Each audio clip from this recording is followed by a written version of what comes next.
À la différence de l'animal, l'homme, lui, est humain. Et c'est ce caractère d'humanité que nous allons explorer aujourd'hui autour d'un spécimen d'humanoïde particulier, l'homme du XXe siècle.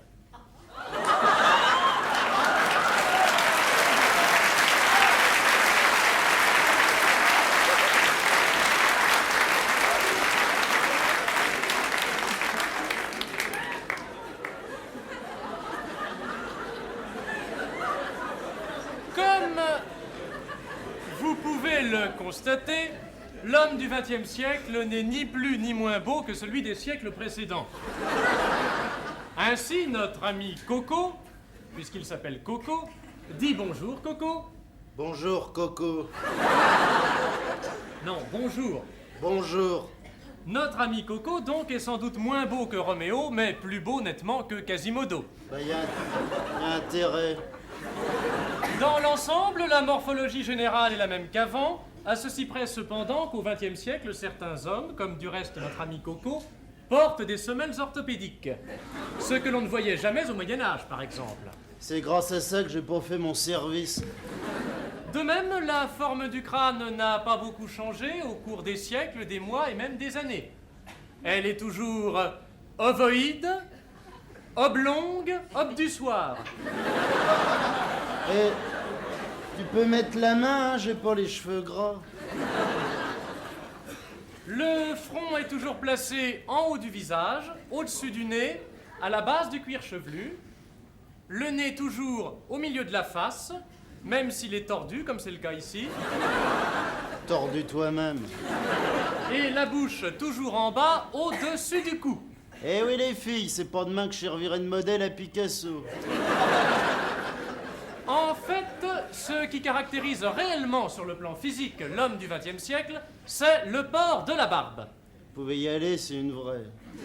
La barbe, à notre époque, en effet, présente deux avantages. D'abord, elle permet de se dissimuler quand on a commis une vilaine action. Je vous jure, c'est pas moi. Et elle est un véritable garde-manger. Alors, quand on a un petit creux à 4 heures... Ah, je dois bien avoir du jaune d'œuf de midi à me mettre sous la dent, là. En ce qui concerne le niveau intellectuel de l'homme du XXe siècle, aucun doute. Celui-ci est beaucoup plus malin qu'autrefois, beaucoup plus apte à défendre ses propres intérêts, mieux armé pour affronter la vie. C'est pas moi qui aurais construit une cathédrale avec un salaire en dessous du SMIC, un jour de congé par semaine et pas de vacances au mois d'août. Dès qu'il se sent interpellé par une question d'ordre international, l'homme du XXe siècle se montre très inventif. J'ai buté 2 vieux. J'ai pété les lunettes à 2 minutes dans la file d'attente. J'ai foutu des taloches à un infirme. Je suis passé devant tout le monde. Et total, je les ai eu mes places pour Barcelone-Munich au Parc des Princes. La culture est une des préoccupations majeures de l'homme du XXe siècle. Je regarde le grand échiquier tous les mois depuis 10 ans. J'ai toujours tout bon au jeu des 1000 francs. Je paye toutes mes mensualités pour être abonné et pour recevoir mes encyclopédies universelles. Et en plus, j'ai un abonnement à Historia. Alors qu'on vienne pas m'emmerder en disant que je suis pas un homme responsable.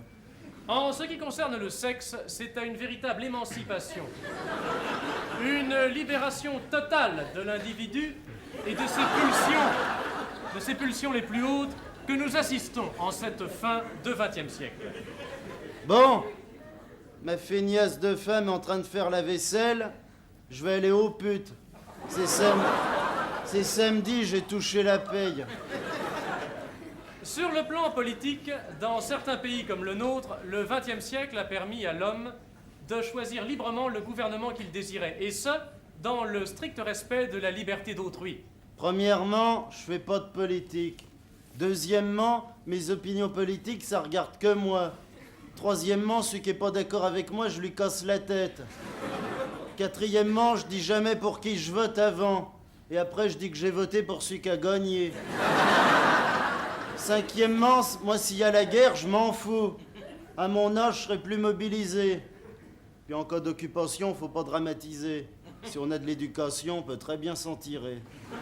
Mais si révolutionnaires que soient, vous venez de le voir, les mœurs de l'homme moderne, nous remarquerons qu'il reste toujours attaché à l'une des valeurs fondamentales de notre civilisation, la cellule familiale.